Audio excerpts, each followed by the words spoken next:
जी करामतुल्लाह, आवाज आ रही है मेरी? जी सर, आवाज आ रही है सर। हाँ नहीं, आप बताएं ना जरा, आयनिक बॉन्ड किस तरह का बॉन्ड होता है, थोड़ा सा जरा बताएं। मतलब कि आयनिक बॉन्ड ये कौन सा बॉन्ड होता है, किस तरह से इसकी फॉर्मेशन होती है, थोड़ा सा बताएं मुझे। सर मैंने वो लास्ट टाइम वीडियो देखी थी सर, अब उसके बाद सर याद नहीं रहा सर।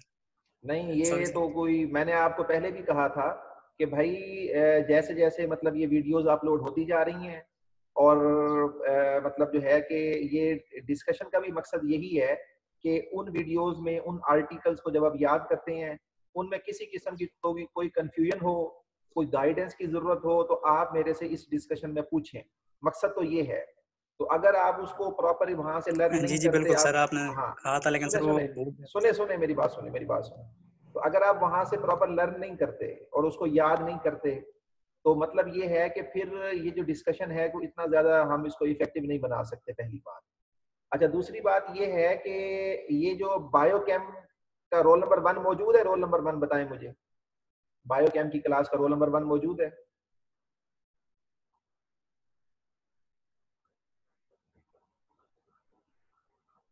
ये बायोकेम का ये रोल नंबर 2 नहीं सर, मौजूद है? जो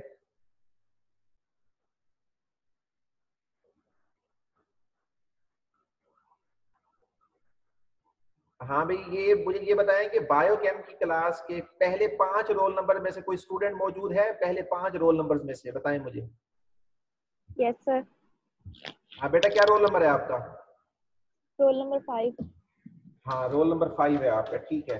हाँ जी बेटा, ये बताएं कि जो आर्टिकल हमने लास्ट टाइम हमने 2 आर्टिकल उसकी वीडियोस मैंने अपलोड की थी, तो आपने उसको वहां से आपने उसको सुना है? आपने लेक्चर को वहां से लर्न किया, आपने याद किया आपने वहां से? यस सर किया। हाँ जी, बताएं कि ये बताएं कि आयनिक बॉन्ड ये किस तरह का बॉन्ड होता है, थोड़ा सा बताएं आप। आयनिक बॉन्ड एक ऐसा बॉन्ड है जो एक मेटल और नॉन मेटल के दरमियान बनता है, complete transfer of electron. Means ठीक मेटल है। जो होता है वो इलेक्ट्रॉन डोनेट करता है और नॉन मेटल जो होता है एक्सेप्ट करता है। देन फिर दोनों के दरमियान फोर्स ऑफ अट्रैक्शन क्रिएट होती है, जिसकी वजह से दोनों के दरमियान आयनिक बॉन्ड बनता है। ठीक है। अच्छा, ये बताएं हमारी पीरियोडिक टेबल में किस तरह के जो ग्रुप्स हैं, इन किस तरह के ग्रुप्स के दरमियान आयनिक बॉन्ड की फॉर्मेशन होती है, इस बारे में थोड़ा सा बता सकती हैं आप? 1, 2 एंड 3 और दूसरी साइड से जो है 6, 7 एंड 8 जो होते हैं, 5, ये 6 एंड आप 7 ग्रुप। ये आप एट्थ, ये दूसरी साइड से एट्थ ग्रुप कह रही हैं, एट्थ ग्रुप नोबल गैसेस वाला नहीं नहीं ग्रुप? सर, सॉरी, वो मुंह से निकल गया। 5, 6 एंड 7 चले चले, ठीक है। अच्छा, ये बताएं कि ये बायोकेम की जो क्लास है, इसमें 5 to 10 रोल नंबर स्टूडेंट मौजूद है?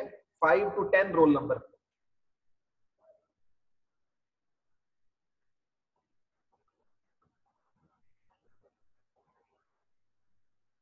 बायोकेम की क्लास में 5 to 10।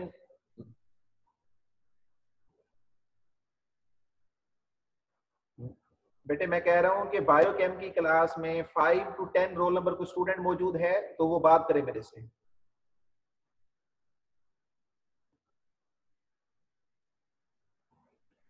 हाँ भी करामतुल्लाह, ये 5 to 10 कोई रोल नंबर मौजूद नहीं है आपकी क्लास में?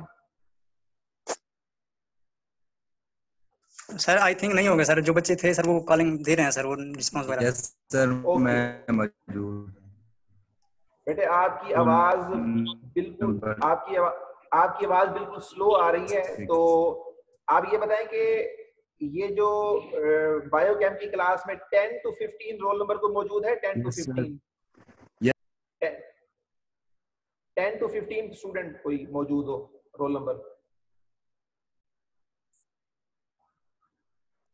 जी सर, मेरा 12 है सर। इसके अलावा और कोई स्टूडेंट हो?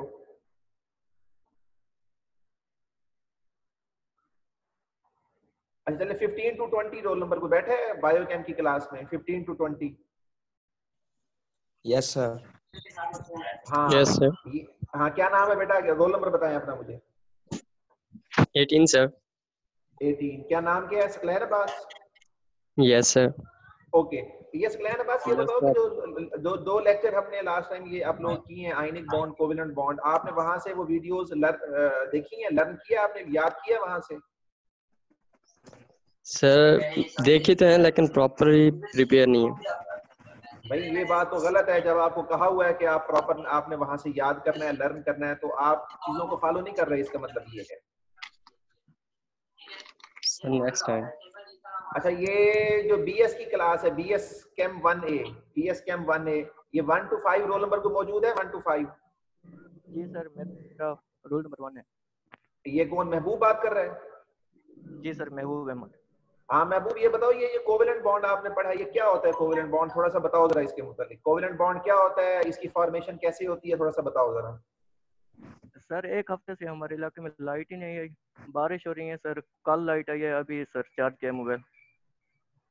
और भाई ये जो इस तरह की जो एक्सक्यूजेज है ना, आप बेहतर ये है कि इनको छोड़ दें। पहली मैं आपको बात कर रहा हूँ, क्योंकि मैंने जो टेस्ट लेना है ना आपकी क्लास का, आपको पता नहीं है मैंने कितना कॉन्सेप्चुअल मैंने इसका टेस्ट लेना है।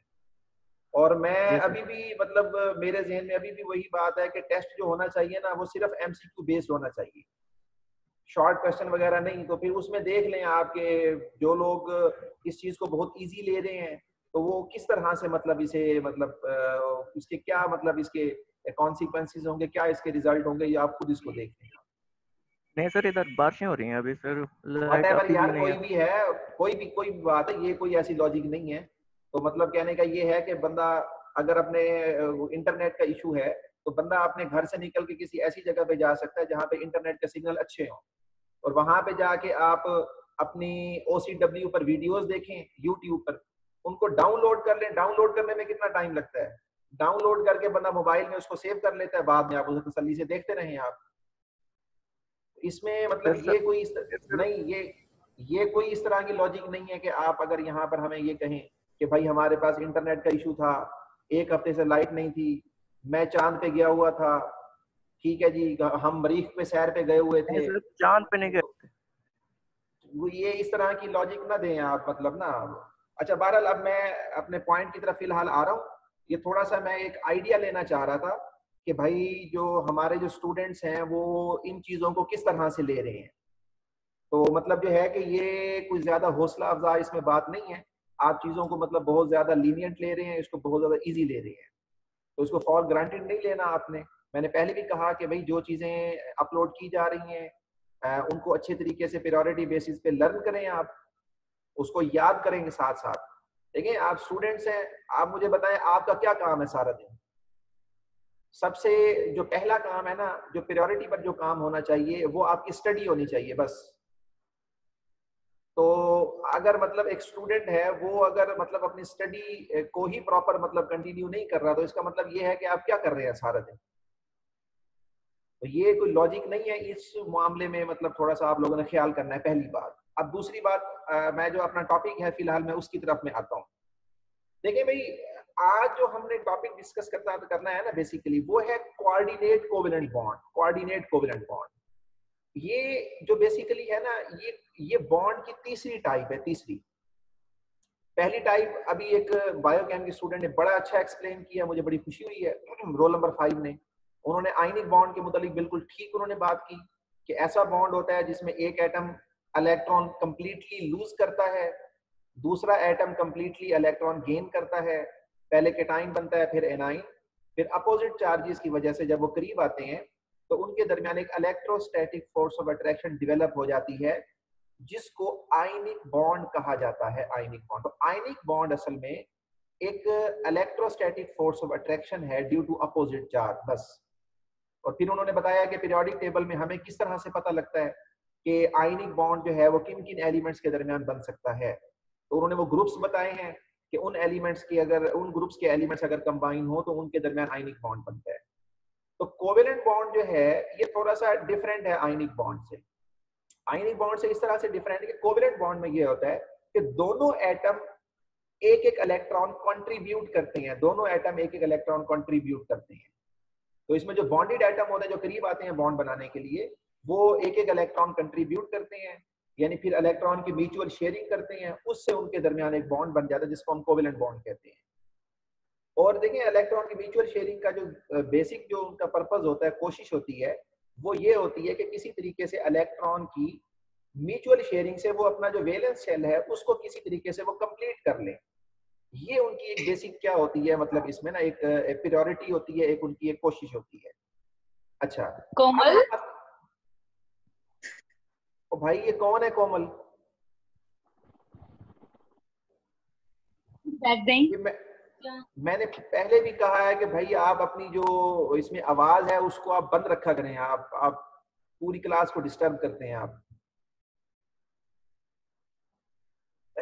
दोबारा सुने आप, ये देखिए जो कोऑर्डिनेट कोवेलेंट बॉन्ड है, ये बेटा इस तरह का बॉन्ड होता है कि जिसमें दो बॉन्डेड एटम जो होते हैं ना, उसमें जो शेयर्ड इलेक्ट्रॉन पेयर होता है वो दो में से एक एटम क्या करता है, वो डोनेट करता है। यानी the shared electron pair is donated by one of the two bonded atoms। कि दो बॉन्डेड एटम में से जो एक एटम है वो इलेक्ट्रॉन पेयर को क्या करता है, वो बेसिकली डोनेट करता है बॉन्ड बनाने के लिए। तो इस तरह का जो बॉन्ड होता है उसको हम कहते हैं कोऑर्डिनेट कोवेलेंट बॉन्ड कहते हैं। अब मिसाल के तौर पर मैंने जो आपको मतलब जो मटेरियल दिया हुआ है वो मैं आपकी स्क्रीन पे शेयर करने जा रहा हूं। आप जरा इसको देखेंगे तो फिर हम अपनी जो डिस्कशन है उसको थोड़ा सा हम आगे बढ़ाते हैं। तो इसमें बेटे एक मिनट बस आप जरा वेट कीजिएगा, इसमें एक मिनट जरा वेट कीजिएगा, वो मेरे ख्याल में अभी वो आ नहीं रहा, एक मिनट जरा।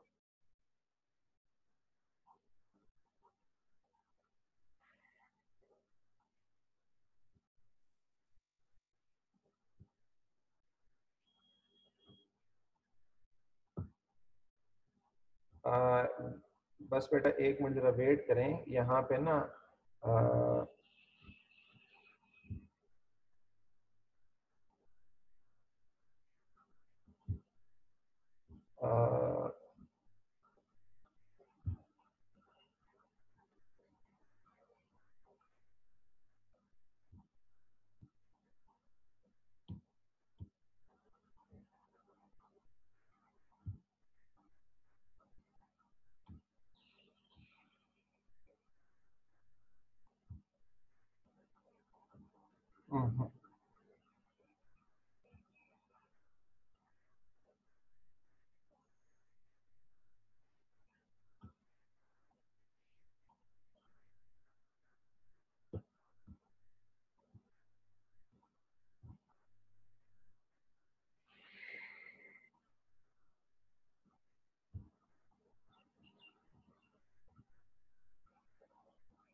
अच्छा ये एहतसाम आपकी स्क्रीन पे कुछ आ रहा है? एहतसाम यस सर आ रहा है।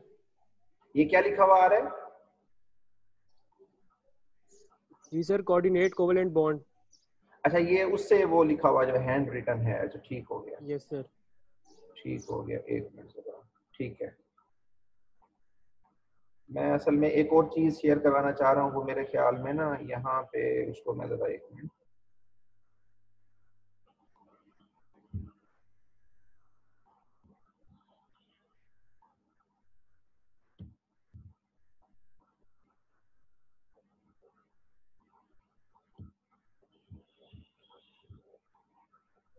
अच्छा ये अब सर हमारी स्क्रीन पे क्लास अब में गर्ल्स आ गई हैं। ओके ओके अभी गर्ल्स आ गई। ओके ओके अब मुझे ये बताएं कि स्क्रीन पे अभी ये कोऑर्डिनेट कोवेलेंट बॉन्ड ये जो बुक वाला पेज है वही आ रहा है या वो जो सिंपल पेज पे लिखा हुआ है वो आ रहा है? जी सर बुक वाला आ रहा है। ये जो बुक वाला है मतलब कोऑर्डिनेट कोवेलेंट बॉन्ड ये लिखा हुआ आ रहा है? यस सर बुक वाला है। अच्छा ठीक है, एक मिनट। अच्छा बेटा इसमें अगर आप इसमें देखें थोड़ा सा कि ये जो कोऑर्डिनेट कोवेलेंट बॉन्ड है ना, अच्छा आप सुने बात को, देखिए बेटा इसमें मतलब ये कोई एटम ए है, सपोज कर लें आप कि हमारे पास ना कोई एटम ए है, वो उसका जो इलेक्ट्रॉन पेयर है यहाँ पे किसके साथ शो किया हुआ है, एक किस्म का ये ना मतलब एक स्काई ब्लू, मतलब उसका जो इलेक्ट्रॉन पेयर है उसके साथ शो किया हुआ है। ये क्या करता है, ये अपना एक इलेक्ट्रॉन पेयर कंप्लीटली डोनेट कर रहा है किसको, एक दूसरे एटम बी को। और रिजल्टेंटली जो है कि ए और बी के दरमियान क्या हो रहा है, तो वो अपना मतलब ये एक पूरा एक, जहां पर ये मेरा एरो है, ये इलेक्ट्रॉन पेयर आपस में क्या कर रहे हैं, ये म्यूचुअली शेयर कर रहे हैं। तो और इसके नतीजे में क्या होता है, ये जैसे ऊपर लिखा हुआ भी है एरो के साथ, तो इनके दरमियान एक कोऑर्डिनेट कोवेलेंट बॉन्ड बन जाता है, और इसको यदि रिप्रेजेंट किस तरह से किया जाता है, इस तरह से एरो हेड के साथ किया जाता है। एरो हेड यानी एरो हेड जो होता है वो डोनर एटम से एक्सेप्टर एटम की तरफ होता है, ठीक है। अच्छा, अब आप अगर इसको प्रॉपर डिफाइन करना चाहें तो हम इसको डिफाइन किस तरह से कर सकते हैं, तो इसमें देखें ये ऊपर मतलब ये सिंपली एक इसकी डेफिनेशन भी लिखी हुई है यहाँ पे ना, कि कोऑर्डिनेट कोवेलेंट बॉन्ड क्या होता है, in which both electrons of the shared pair come from one of the two atoms, यानी एक एटम इलेक्ट्रॉन पेयर डोनेट करता है दोनों में से, तो उसके नतीजे में उनके दरमियान कोऑर्डिनेट कोवेलेंट बॉन्ड बन जाता है। और ऐसे कंपाउंड जिनके अंदर कोऑर्डिनेट कोवेलेंट बॉन्ड्स मौजूद होते हैं उनको कोऑर्डिनेट कंपाउंड्स कहा जाता है। उनको क्या कहा जाता है, कोऑर्डिनेट कंपाउंड्स कहा जाता है, ठीक है। अब इसमें सिंपल बात यही है कि एक एटम जो है उसके वैलेंस शेल में कोई लोन पेयर होता है, एक अनशेयर्ड इलेक्ट्रॉन पेयर वो दूसरे एटम को डोनेट करता है, उसके नतीजे में उनके दरमियान क्या होता है, तो एक मतलब कोऑर्डिनेट कोवेलेंट बॉन्ड बन जाता है। और दूसरी बात ये है कि ये जैसे यहाँ पे ये लिखा हो, जहाँ पे मेरा ये एरो है, कि जो ए एटम है इसको डोनर एटम कहेंगे और दूसरे को हम बेसिकली क्या कहते हैं, एक्सेप्टर कहते हैं, हम उसको एक्सेप्टर कहते हैं। अच्छा, ये बात भी जहन में रख लें आप कि एक कॉन्सेप्ट होता है एसिड्स के मुतालिक ना, एसिड्स के मुतालिक जैसे आपने पढ़ा हुआ है मैट्रिक में भी कि भाई जो एसिड्स है ना इनके डिफरेंट कॉन्सेप्ट्स हैं। मिसाल के तौर पर हम कहते हैं कि एक आर्हीनियस कॉन्सेप्ट होता है, ठीक है, एक लोरी ब्रॉन्स्टेड एसिड बेस कॉन्सेप्ट होता है, एक हमारे पास होता है जिसको हम कहते हैं लीविस एसिड बेस कॉन्सेप्ट कहते हैं, लीविस एसिड बेस कॉन्सेप्ट। अगर उसके मुताबिक देखा जाए ना, तो यहाँ पे जो डोनर एटम होता है, जो एटम इलेक्ट्रॉन पेयर डोनेट कर रहा होता है, उसको बेसिकली लीविस बेस कहा जाता है। और जो एटम इलेक्ट्रॉन पेयर एक्सेप्ट कर रहा होता है बॉन्ड बनाने के लिए, उसको हम बेसिकली क्या कहते हैं, उसको हम कहते हैं लीविस एसिड कहते हैं, लीविस एसिड। तो ये बात आपने यहाँ से ज़हन में रखनी है कि यहाँ पे मतलब जो है कि जो इलेक्ट्रॉन पे डोनेट कर रहा है वो लीविस बेस है और जो एक्सेप्ट कर रहा है वो लीविस एसिड है, ठीक है। अच्छा, अब इसमें मजीद जो हमारे पास है कि यहाँ पे इसकी कुछ एग्जांपल्स हैं। एग्जांपल्स हम पहले यहाँ पे ना हम थोड़ा सा डिस्कस कर लेते हैं। हाँ भी एहतसाम, ये बताएं आपकी स्क्रीन पे किसकी एग्जांपल आ रही है, बताएं जरा मुझे।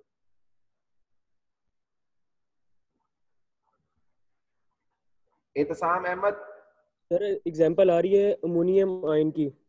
ओके ओके, और उसके बाद कौन सी एग्जांपल लिखी हुई है हेडिंग में? Hydronium 9। Okay okay okay okay okay, ठीक है। अब ठीक है, मैं बताता हूँ। देखिए बेटा, ये जो अमोनियम आयन की फॉर्मेशन है ना, दोबारा सुन लें, अमोनियम आयन की जो फॉर्मेशन है ये असल में जो है, ये एग्जांपल किसकी है, ये कोऑर्डिनेट कोवेलेंट बॉन्ड की है। इसमें क्या होता है, मैं देखें जहां पर ये मेरा एरो है, यानी अमोनिया के मॉलिक्यूल की स्ट्रक्चर को जरा गौर से देखें भैया आप। अमोनिया के मॉलिक्यूल की स्ट्रक्चर को देखें। देखें इसमें अमोनिया के मॉलिक्यूल में जो सेंट्रल एटम है ना, सेंट्रल नाइट्रोजन एटम, इसके पास ना ये रेड डॉट्स यहाँ पे बने हुए हैं।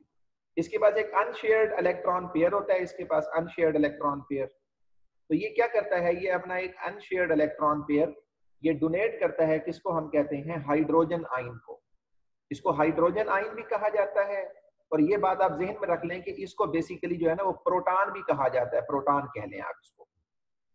तो ये अमोनिया के मॉलिक्यूल का सेंट्रल नाइट्रोजन एटम इलेक्ट्रॉन पे डोनेट करता है हाइड्रोजन आयन को, ठीक है। उसके नतीजे में क्या होता है, रिजल्टेंटली नाइट्रोजन और हाइड्रोजन के दरमियान एक कोऑर्डिनेट कोवेलेंट बॉन्ड बन जाता है। तो इस वजह से अमोनियम आयन जो है इसको कोऑर्डिनेट कंपाउंड भी कहा जाता है, आयन भी कहा जाता है। और इसको लिखा किस तरह जाता है, ये इस तरह से मतलब लिखा जाता है। यहाँ बुक में तो ऐसे करके लिखा हुआ है, लेकिन एक्चुअली जो इसकी स्ट्रक्चर होती है वो टेट्राहेड्रल होती है, टेट्राहेड्रल। और ये बात भी ध्यान में रखनी है कि अब देखें ये जो अमोनियम आयन ब्रैकेट में लिखा हुआ है ना, स्क्वायर ब्रैकेट में, यहाँ पे देखें वो कोऑर्डिनेट कोवेलेंट बॉन्ड का सिंबल नहीं है। ये बात आप ध्यान में रख लें कि जब कोऑर्डिनेट कोवेलेंट बॉन्ड बन जाता है, once coordinate covalent bond is formed between the atoms of the molecules कहने, फिर वो वैसे ही बिहेव करता है जैसे एक आम कोवेलेंट बॉन्ड बिहेव करता है, ये वैसे ही बिहेव करता है, इसको वैसे ही लिखा जाता है। तो बस इनके सिर्फ कोवेलेंट बॉन्ड और कोऑर्डिनेट कोवेलेंट बॉन्ड की बनने में फर्क है, वे ऑफ फॉर्मेशन में फर्क है, लेकिन जब वो बन जाता है, once coordinate covalent bond is formed, ठीक है, then it behaves as a simple covalent bond।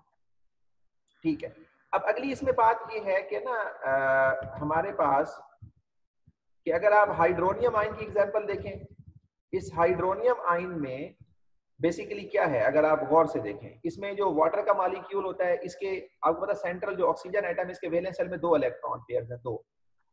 तो ऑक्सीजन एटम 1 इलेक्ट्रॉन पे डोनेट करता है प्रोटॉन को, तो उसके नतीजे में कोऑर्डिनेट कोवेलेंट बॉन्ड बनता है ऑक्सीजन हाइड्रोजन के दरमियान। तो ये जो मॉलिक्यूल बन जाता है, इसको हाइड्रोनियम आयन कहा जाता है, हाइड्रोनियम आयन। इसको लिखा कैसे जाता है, ऐसे H3O लिखा जाता है। और याद रख लें कि हाइड्रोनियम आयन में ऑक्सीजन एटम पर एक पॉजिटिव चार्ज लिखा जाता है, पॉजिटिव। उसकी रीजन ये होती है कि ऑक्सीजन एटम जब इलेक्ट्रॉन पे डोनेट कर बैठता है, ऑक्सीजन एटम जब इलेक्ट्रॉन पे डोनेट कर बैठता है, तो रिजल्टेंटली उसके एटम के ऊपर इलेक्ट्रॉन की डेफिशिएंसी क्रिएट हो जाती है। तो इसलिए फिर उसके ऊपर हम क्या लिखते हैं, पॉजिटिव चार्ज लिखते हैं। तो ये H3O पॉजिटिव लिखा जाता है।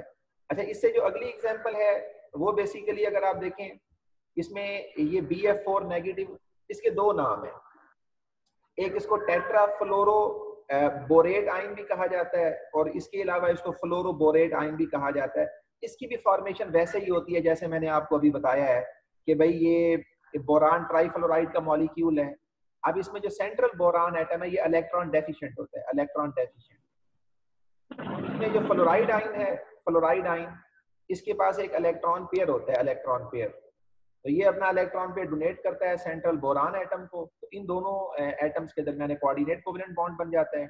और इसको रिप्रेजेंट किस तरह से किया जाता है, ये इस तरह से, जहां से मेरा ये एरो है कि बोरान और फ्लोरीन के दरमियान ना एक एरो मतलब जो है कि वो बना हुआ होता है। इसको ऐसे लिख लें या BF नेगेटिव लिख लें, ये एक ही बात है।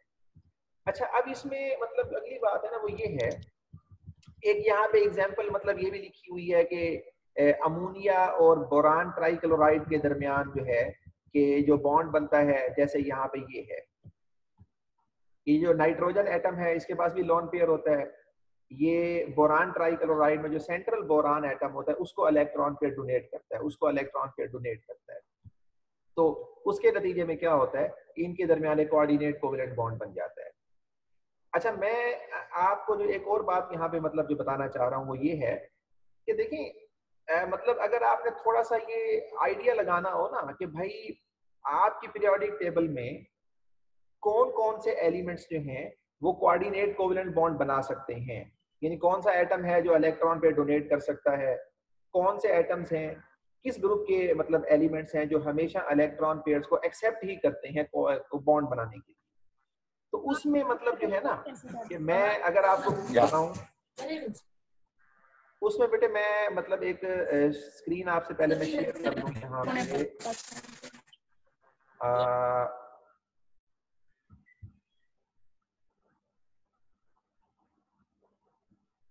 हाँ, एक मिनट। अच्छा बेटे, ये हाँ भी एहतसाम, ये स्क्रीन के ऊपर क्या आ रहा है बताएं जरा मुझे थोड़ा सा।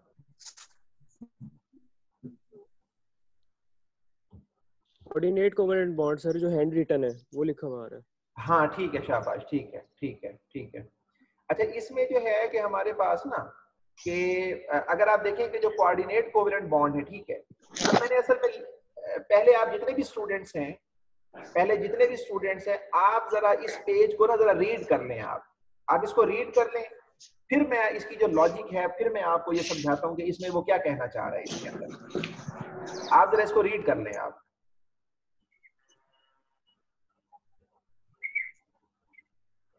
सर जी जूम कर रहे हो, पढ़ा नहीं जा रहा। अच्छा, एक मिनट मैं जूम करता हूँ बेटा,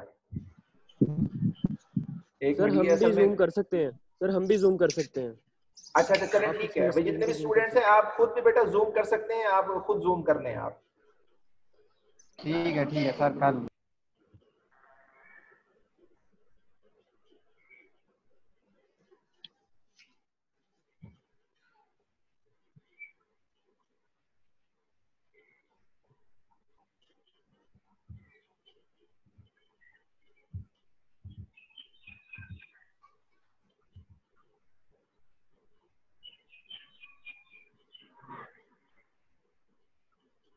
ये बेटा जो पेज आपकी स्क्रीन पे है इसको एक दफा रीड कर ले आप इसको, फिर मैं इसकी जो लॉजिक है वो मैं आपको बताता हूँ।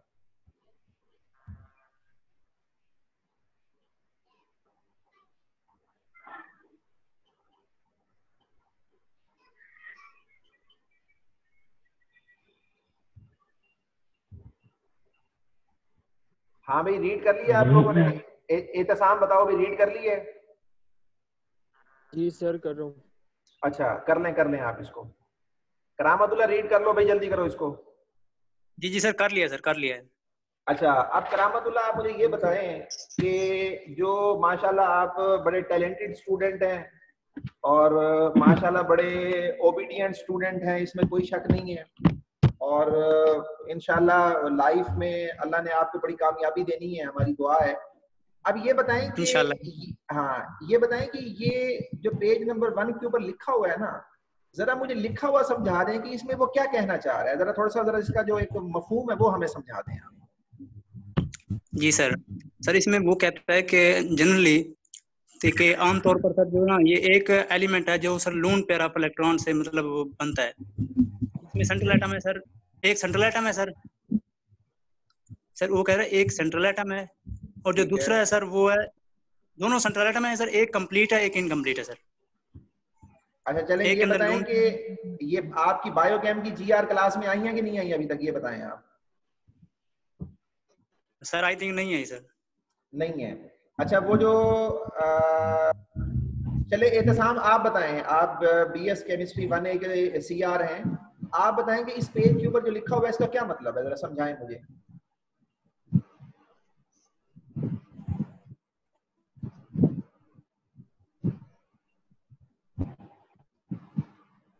Sir generally form between those molecule.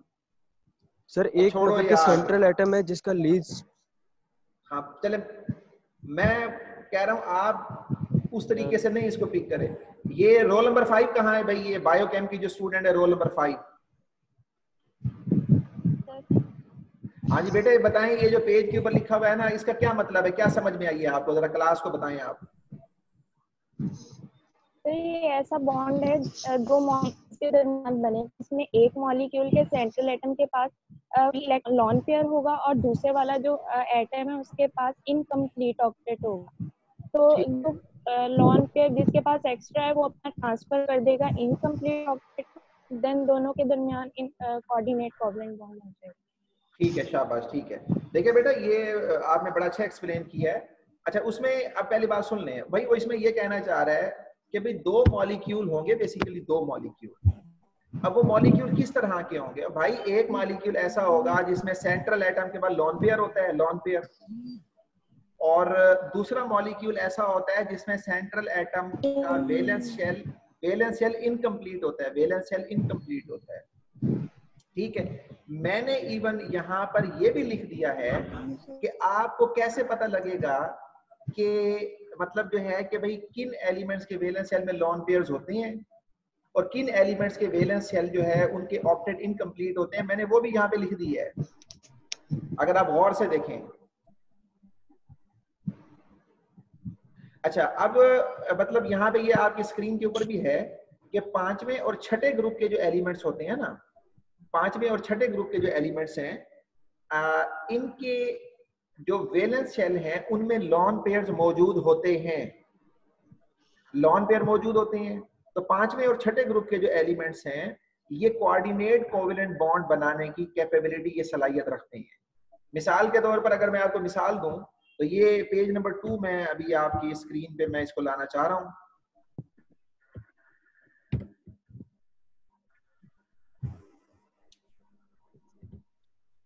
हाँ भाई ये पेज नंबर 2 आपकी स्क्रीन के ऊपर आ रहा है, एहतसाम आ रहा है पेज नंबर 2? यस सर आ रहा है। हाँ इसको जरा गौर से देखें आप लोग, पहले इस पेज को गौर से देख ले फिर मैं बताता हूँ।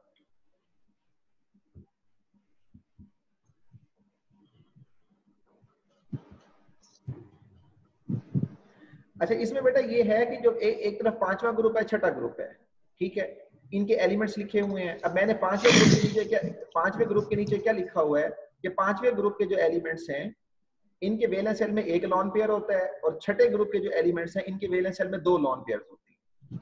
ठीक है, अब एग्जाम्पल के तौर पे मैंने नीचे नाइट्रोजन की इलेक्ट्रॉनिक कॉन्फ़िगरेशन लिखी है, उसको राइट किया, जरा देखें आप उसको। तो नाइट्रोजन की जो इलेक्ट्रॉनिक कॉन्फ़िगरेशन है, नाइट्रोजन का एटॉमिक नंबर 7 होता है, ठीक है। और यहाँ पे नाइट्रोजन का जो एटॉमिक नंबर 7 है, इलेक्ट्रॉनिक कॉन्फ़िगरेशन है 1s2 2s2 2px1 2py1 2pz1,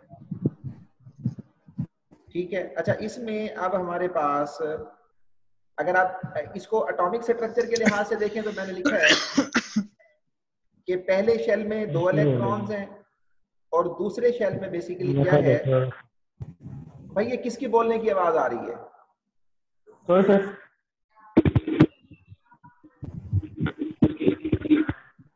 1000 दफा मैंने कहा है कि भाई अपना जो स्टूडेंट है अपना माइक बंद रखा करें, पूरी क्लास को डिस्टर्ब ना किया करें। पता नहीं सुबह सुबह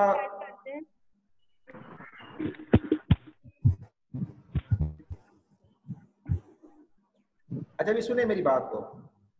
वो ये है कि हमारे पास यानी जो नाइट्रोजन का एटॉमिक नंबर 7 है, इसकी electronic configuration 1s2 2s2 2px1 y1 z1 ये मैंने लिख दी है यहाँ पे।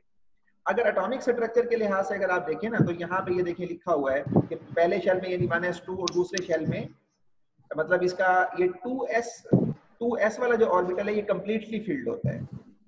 तो नाइट्रोजन के वैलेंस शेल में ये 2s वाला ऑर्बिटल होता है ना, ये लॉन पेयर के तौर पर क्या करता है, ये एक्ट करता है। लॉन पेयर के तौर पे क्या करता है, वो एक्ट करता है, ठीक है। और बाकी मतलब इसमें 2px 2py 2pz इसमें एक एक इलेक्ट्रॉन होता है, ये कोवेलेंट बॉन्ड बनाने में यूटिलाइज होते हैं। तो एक बात तो ये ज़हन में रख लें कि ये 5वां ग्रुप है, अगर आप इसकी इलेक्ट्रॉनिक कॉन्फ़िगरेशन को लिखें तो इसके वैलेंस शेल में एक ऑर्बिटल ऐसा आएगा कि जो बेसिकली क्या होता है, कंप्लीटली फिल्ड होता है, यानी लॉन पेयर के तौर पे एक्ट करता है। और अगर आप छठे ग्रुप के एलिमेंट्स की इलेक्ट्रॉनिक कॉन्फ़िगरेशन को राइट करेंगे तो इसमें फिर क्या होता है, इसमें ना 2 लॉन पेयर इसके अंदर आ जाते हैं, 2 लॉन पेयर कह लें आप, ठीक है। अच्छा, ये पता नहीं कौन सा स्टूडेंट है कि जिनके ना ये मुसलसल बोलने की शोर की आवाज आ रही है। अच्छा बहरहाल, अच्छा ये पेज नंबर 2 है, ठीक है। अच्छा दूसरी तरफ यहाँ पे देखें सेकंड ए और थर्ड ए जो ग्रुप के एलिमेंट्स हैं, ये बेरिलियम मैग्नीशियम, थर्ड ए में बोरान एल्यूमिनियम गैलियम इंडियम, ठीक है। ये जो एलिमेंट्स हैं इनके वैलेंस शेल इनकम्प्लीट होते हैं, इनकम्प्लीट, इनका ऑक्टेट इनकम्प्लीट। ये हमेशा इलेक्ट्रॉन पेयर क्या करते हैं, एक्सेप्ट करते हैं और कोऑर्डिनेट कोवेलेंट बॉन्ड बनाते हैं। मिसाल के तौर पर आप जरा पेज नंबर 3 को देखें, आप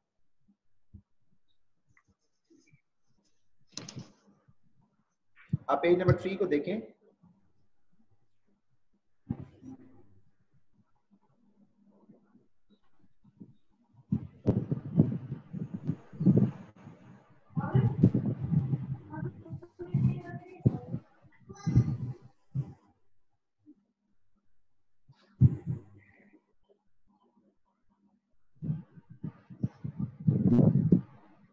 भाई ये मोहम्मद अबरार कौन है? भाई मोहम्मद अबरार,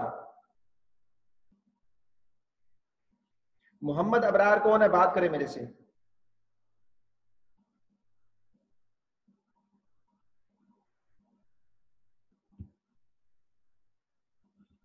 मोहम्मद अबरार बात करे भाई मेरे से।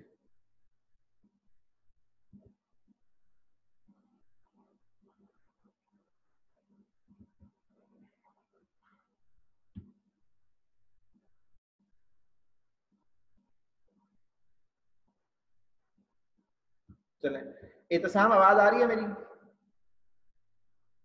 यस सर, आ रही है। ओके ओके ओके, चलें। अच्छा ओके, अच्छा अब इसमें बेटा ये जरा पेज नंबर 3 को आप लोग अच्छे तरीके से देख लें, अच्छे तरीके से। हाँ भी करामतुल्लाह, कहाँ हो भाई तुम? जी जी सर, आ रही है आवाज सर आपकी। नहीं, आप मुझे ये बताएं ना, ये पेज नंबर 3 पे जो लिखा हुआ है आपको क्या समझ आ रही है यहाँ से, ये बताएं मुझे। सर ये सर एक सर लिखी हुई है उसने एक्साइटेड स्टेट लिखी हुई है सर, दूसरी ग्राउंड स्टेट लिखी हुई है सर उसने ब्राउन की। ठीक है, हाँ आप सुने मेरी बात, ठीक है। देखिए मेरे ये तीसरे ग्रुप के एलिमेंट है बोरान, इसका एटॉमिक नंबर 5 होता है, इसकी इलेक्ट्रॉनिक कॉन्फ़िगरेशन 1s2 2s2 ये 2px1 ये ग्राउंड स्टेट इलेक्ट्रॉनिक कॉन्फ़िगरेशन है। इसके मुताबिक बोरान एक बॉन्ड बना सकता है, लेकिन बोरान एक बॉन्ड नहीं बनाता, वो 3 बॉन्ड बनाता है। क्योंकि एक इलेक्ट्रॉन जो होता है वो 2s से प्रमोट होकर चला जाता है 2p के अंदर। तो अब ये एक्साइटेड स्टेट में बोरान के वैलेंस शेल में 3 unpaired electron half filled orbital आ जाते हैं, तो ये 3 बॉन्ड बना सकता है। तो बोरान ट्राइफ्लोराइड जो है वो जब 3 दूसरे एटम्स के साथ अपने इलेक्ट्रॉन की म्यूचुअल शेयरिंग करके बॉन्ड बनाता है ना, जैसे ये स्ट्रक्चर बनी हुई है बोरान ट्राइफ्लोराइड की, तो इससे क्या होता है, बोरान के वैलेंस शेल में 6 इलेक्ट्रॉन हो जाते हैं। 6, 3 इलेक्ट्रॉन अपने होते हैं, 3 की म्यूचुअल शेयरिंग करता है फ्लोरीन के साथ, तो टोटल इसके वैलेंस शेल में हो जाते हैं 6 इलेक्ट्रॉन। ये जैसे मिसाल के तौर पे आप स्क्रीन पर भी आ रहा है कि तो इसके मतलब 3 इलेक्ट्रॉन की म्यूचुअल शेयरिंग करता है और इसके वैलेंस शेल में 6 इलेक्ट्रॉन आ जाते हैं। अब देखिए कॉमन सेंस की बात है, इसके वैलेंस शेल में 6 इलेक्ट्रॉन है, इसका मतलब ये है कि इसको 2 इलेक्ट्रॉन रिक्वायर्ड होते हैं अपना ऑक्टेट कंप्लीट करने के लिए। तो ये बोरान ट्राइफ्लोराइड का जो मॉलिक्यूल है, इसमें जो सेंट्रल बोरान एटम है ये इलेक्ट्रॉन डेफिशिएंट है, ये इलेक्ट्रॉन डेफिशिएंट है। तो जब भी ये किसी ऐसे मॉलिक्यूल के करीब जाएगा जिसमें सेंट्रल एटम के बल लॉन पेयर हो, ये उसे एक्सेप्ट करके कोऑर्डिनेट कोवेलेंट बॉन्ड बनाएगा और अपना वैलेंस शेल कंप्लीट कर लेगा। यही बात मैंने अभी यहाँ पे आपको की है कि पेज नंबर 2 के ऊपर की ग्रुप 2A और 3rd A है। तो 3rd A ग्रुप के जितने भी एलिमेंट्स हैं, इनके वैलेंस शेल में 3 इलेक्ट्रॉन होते हैं, 3 इलेक्ट्रॉन की म्यूचुअल शेयरिंग करते हैं, वैलेंस शेल में 6 इलेक्ट्रॉन हो जाते हैं, ठीक है। और ये हमेशा एक इलेक्ट्रॉन पेयर एक्सेप्ट करते हैं, मतलब जो है कि कोऑर्डिनेट कोवेलेंट बॉन्ड बनाने के लिए। तो ये 2nd A 3rd A group के एलिमेंट्स के जो मॉलिक्यूल्स हैं ये हमेशा मतलब लीविस एसिड के तौर पे एक्ट करते हैं। 5वें और 6ठे ग्रुप के जो एलिमेंट्स हैं वो बेसिकली इनके वैलेंस शेल में लॉन पेयर होता है, तो ये लीविस बेस के तौर पर क्या करते हैं, एक्ट करते हैं, ठीक है।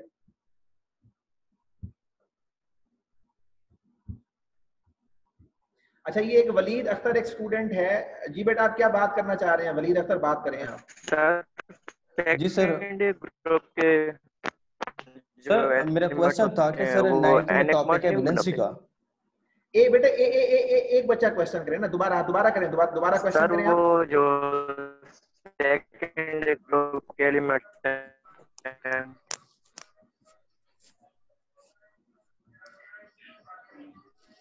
अच्छा भाई, बात ये है कि आवाज बिल्कुल आपकी सही नहीं आ रही, समझ नहीं आ रही, लेकिन जहां तक मैंने बात तो पिक की है ना, पिक वो ये है कि आप ये क्वेश्चन करना चाह रहे हैं कि 2nd A ग्रुप का जो एलिमेंट। वो सर मेरा क्वेश्चन ये है कि 2nd A ग्रुप के जो एलिमेंट्स हैं वो सर NH बॉन्ड बनाते हैं।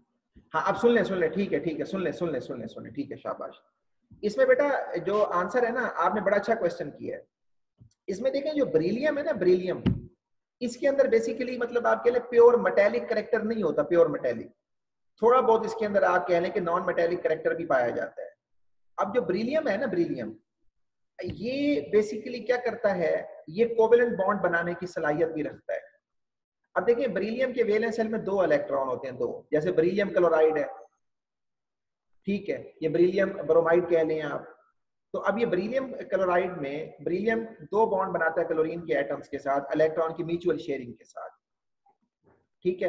अच्छा, उससे क्या होता है कि बेरिलियम के वैलेंस शेल में 2 इलेक्ट्रॉन होते हैं, 2 की म्यूचुअल शेयरिंग कर लेता है क्लोरीन के साथ, इसके वैलेंस शेल में हो जाते हैं 4 इलेक्ट्रॉन। ये मेरी तरफ देखें आप, इसके वैलेंस शेल में हो जाते हैं 4 इलेक्ट्रॉन।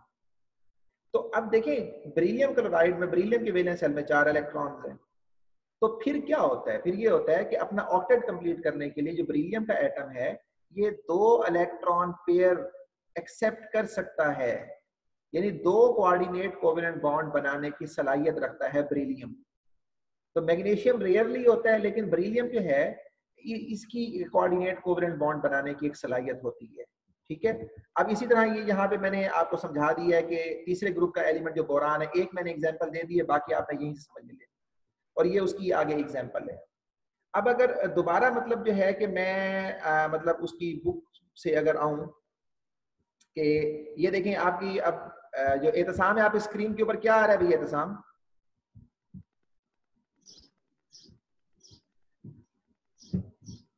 एहतसाम आपकी स्क्रीन पे। जी सर, नाइट्रोमीथेन। ओके, शाबाश। अब देखिए ना यहाँ पे ये एग्जांपल नाइट्रोमीथेन की आपने देख लेनी है, ठीक है। अच्छा, इसके अलावा ये सल्फर डाइऑक्साइड की एग्जांपल भी आपने देख लेनी है। ये अभी एक जो बच्चे ने क्वेश्चन किया ना, मैं उसी हवाले से मैं दिखाना चाह रहा हूँ। आप बेटा जरा एल्यूमिनियम क्लोराइड के स्ट्रक्चर को गौर से देखें, एल्यूमिनियम क्लोराइड की स्ट्रक्चर को गौर से देखें। और जो करामतुल्लाह है फिर एल्यूमिनियम क्लोराइड के स्ट्रक्चर को एक्सप्लेन करेगा यहाँ पे।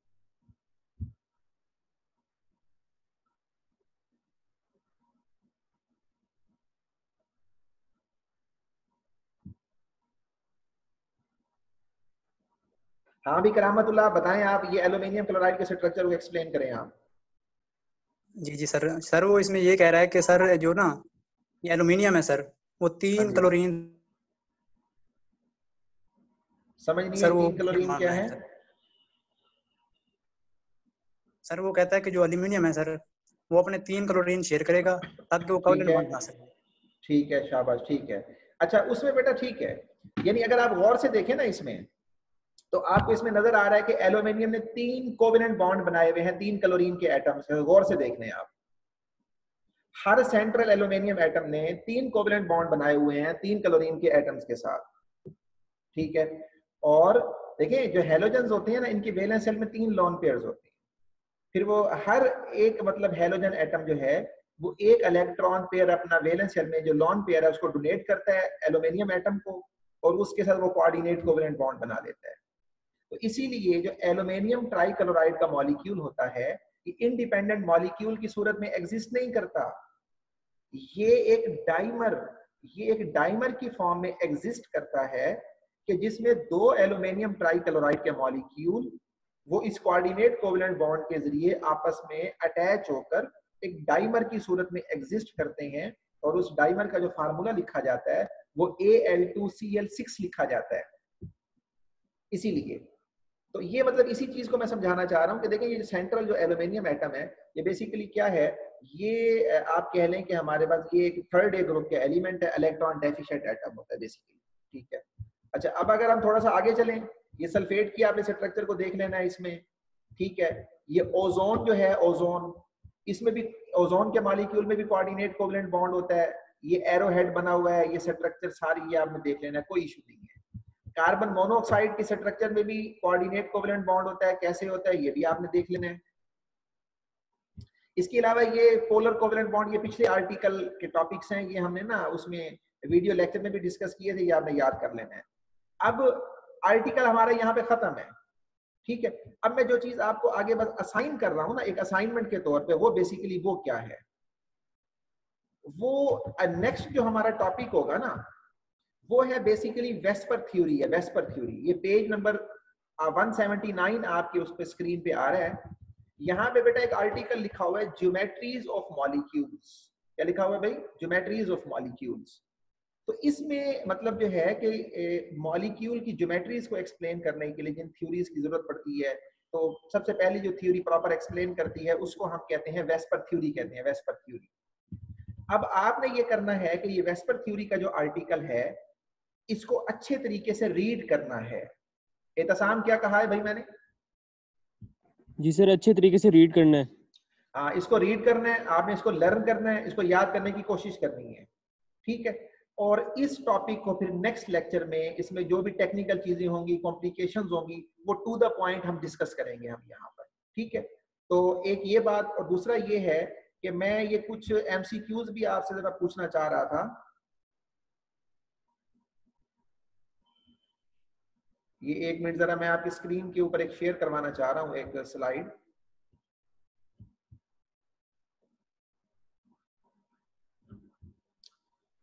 हाँ भी ये एहतसाम आपकी स्क्रीन पे क्या आ रहा है लिखा हुआ, देखें जरा। सर लीविस बेस्ड आर, आगे फिर इलेक्ट्रॉन रिच, इलेक्ट्रॉन डेफिशिएंट। एक मिनट, ठीक है। हाँ भाई ये जो है ना करामतुल्लाह, इस क्वेश्चन का आंसर क्या होगा भाई? एमसीक्यू को देखो जरा गौर के साथ। जी जी सर, देख रहे हैं सर, देख रहे हैं। अगर करामतुल्लाह तुमने आज इसका आंसर सही ना बताया ना, तुम्हारी खैर नहीं है, मैं बता रहा हूँ तुम्हें। सर बता रहे हैं सर, कोशिश कर रहे हैं सर। पढ़ो इसको, पढ़ो, शाबाश।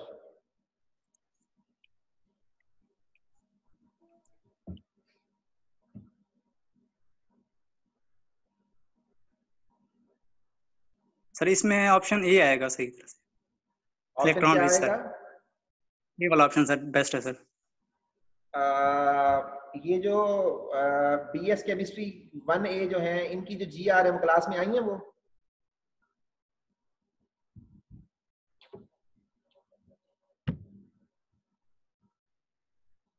BS Chem 1A की GR क्लास में नहीं है? ये बायोकेम की जो GR है वो है क्लास के अंदर? बताएं भाई।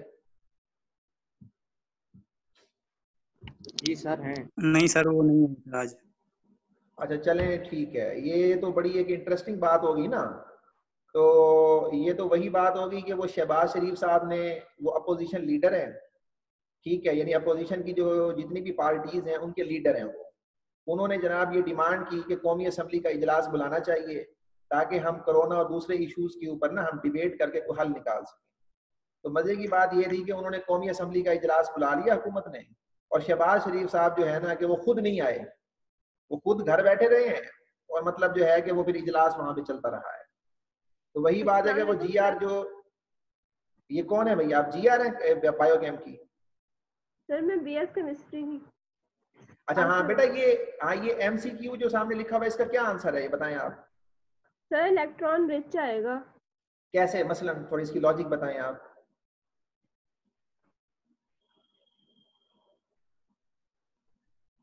सर लॉजिक, ओहो, अब भाई सिंपल सा आप ये कहें ना कि सर लीविस कॉन्सेप्ट के मुताबिक जो एटम इलेक्ट्रॉन पेयर डोनेट करता है वो लीविस बेस होता है, जो इलेक्ट्रॉन पेयर एक्सेप्ट करता है वो लीविस एसिड होता है। तो जाहिर बात है इलेक्ट्रॉन पेयर डोनेट वही करेगा ना जिसके पास इलेक्ट्रॉन पेयर होगा, जो इलेक्ट्रॉन रिच एटम होगा, सिंपल इज दैट। इसलिए आंसर ये इसकी लॉजिक है। ठीक है चलें। अच्छा ये एक दो MCQs और भी, ये GR जो है, आप बेटा ये MCQ भी पढ़े जरा, ये इसका भी आंसर बताना है आपने।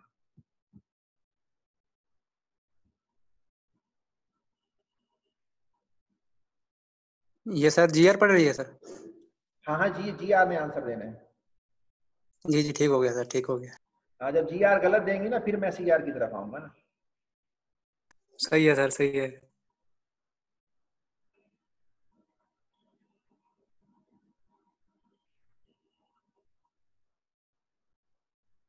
सर इसका चार्ली नहीं, एक मिनट सर।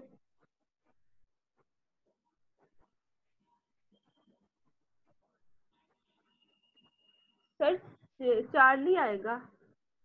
हाँ जी, क्या रीजन है इसकी? Sir 2 unshared pair of electron होते हैं। हाँ भाई, ये जो CR है करामतुल्लाह, आप बताएं भाई।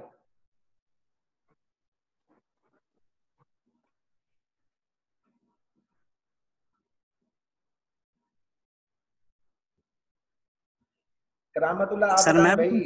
जी जी आप बताएं, जी आप सर, थोड़ा बताएं। सा गौर, सर हाँ गौर करें कर रहा हूँ करें। सर। हाँ करें करें, गौर करें, शाबाश।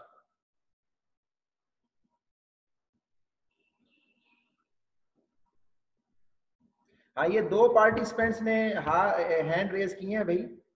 ये इनमें से एक स्टूडेंट जो है कि वो अजीब, अच्छा कोई स्टूडेंट लॉजिकली इसका आंसर देना चाहे तो वो खुद बात करना शुरू कर दे। सर अमोनिया के नाइट्रोजन एटम के ऊपर 1 अनशेयर्ड पेयर ऑफ इलेक्ट्रॉन होता है। ये आप कौन बात कर रहे हैं बेटा, कौन सी क्लास के, क्या रोल नंबर है आपका? तो BS biochemistry, roll number 50 Abdurrahman. Roll number क्या है? 50। 50 कह रहे हैं आप? Yes sir, 5050। 5050 ठीक है। अच्छा ठीक है बेटा, ये आंसर बिल्कुल ठीक है, आपने ठीक बताया कि भाई नाइट्रोजन जो है इसके, अब अपनी आवाज को बंद कर लें बेटा, आवाज बंद कर लें आप। ठीक है, आपने ठीक बताया यार, सिंपल सी बात है इसके अंदर कि नाइट्रोजन की इलेक्ट्रॉनिक कॉन्फ़िगरेशन अभी भी मैंने दिखाई है कि नाइट्रोजन के वैलेंस शेल में सिर्फ एक लॉन पेयर होता है। दो लॉन पेयर कहां से आ गए हैं? दो लॉन पेयर होते हैं छठे ग्रुप के एलिमेंट्स में, छठे में। आप इलेक्ट्रॉनिक कॉन्फ़िगरेशन को राइट करके प्रैक्टिस करके देखें, आपका कॉन्सेप्ट बनेगा। सातवें ग्रुप के वैलेंस शेल में जब आप इलेक्ट्रॉनिक कॉन्फ़िगरेशन को राइट करेंगे तो 3 इलेक्ट्रॉन पेयर होती हैं। ठीक है, तो बहरहाल ये इसका जो आंसर है बेटा जी वो बी बनेगा, सिंपल इज दैट। अच्छा, इसमें बस यही कुछ क्वेश्चन थे फिलहाल, तो बाकी जो क्वेश्चंस है ना वो फिर इंशाल्लाह नेक्स्ट टाइम चलें। अच्छा, ये एक बड़ा सिंपल सा एक क्वेश्चन है, बहुत सिंपल सा है। ये तारिक कहाँ है भाई? BS Chem 1A का स्टूडेंट है तारिक, कहाँ है भाई तारिक? जी सर। तारिक, क्या आंसर होगा भाई इस MCQ का?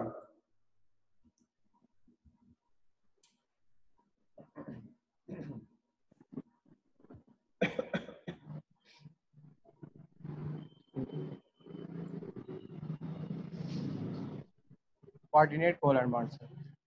हाँ शाबाश, ठीक है ठीक है। इसका मतलब है कि माशाल्लाह तुम एक्टिव बैठे हो तारिक।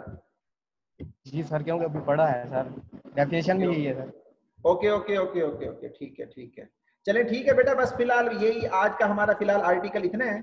अब मुझे पता है क्या है, नेक्स्ट टाइम मुझे ये लगता है कि मुझे यहाँ पेज उठा के बैठना पड़ेगा दोनों क्लासेस की जो अटेंडेंस शीट्स हैं, और मुझे फिर रैंडमली अब मैं एमसीक्यू वगैरह बना के मतलब उसको रखूंगा। एमसीक्यू इसका मतलब पूछूं, फिर जो एमसीक्यू बताता जाए उसके नंबर भी लगाते जाएं साथ साथ, और जो एमसीक्यू ना बताए फिर उसके नंबर भी काटते जाएं। मुझे तो ये इसका हल नजर आ रहा है। सर एक क्वेश्चन है सर। क्वेश्चन बेटा बस अभी फिलहाल ये, क्योंकि 11 बजे मेरी फिर क्लास है, तो फिर जो क्वेश्चन है वो आप बेशक ग्रुप में आप मुझे पोस्ट कर दीजिएगा, उसका जो आंसर होगा ना वो ग्रुप में मैं आपको आंसर दे दूंगा। बस बेटा आज का हमारा जो टॉपिक है, लेक्चर है, वो यहीं तक है।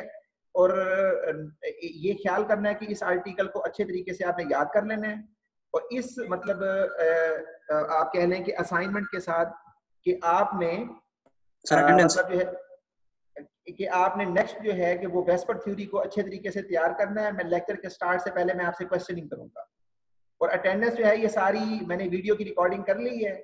इसमें तमाम जो स्टूडेंट मौजूद हैं वो मेरे पास यहाँ पे सामने आ रहे हैं, अपेयर हो रहे हैं, ठीक है। वो यहाँ से देख के मैं उनकी अटेंडेंस लगा लूंगा, मुझे कोई प्रॉब्लम नहीं है अटेंडेंस लगाने में। ठीक हो गया? ठीक है बेटा, बस जी आज सर, का ठीक है। आर्टिकल, हाँ ये आज का आर्टिकल यहीं तक है। बाकी नेक्स्ट आर्टिकल फिर इंशाल्लाह हम नेक्स्ट टाइम डिस्कस करेंगे।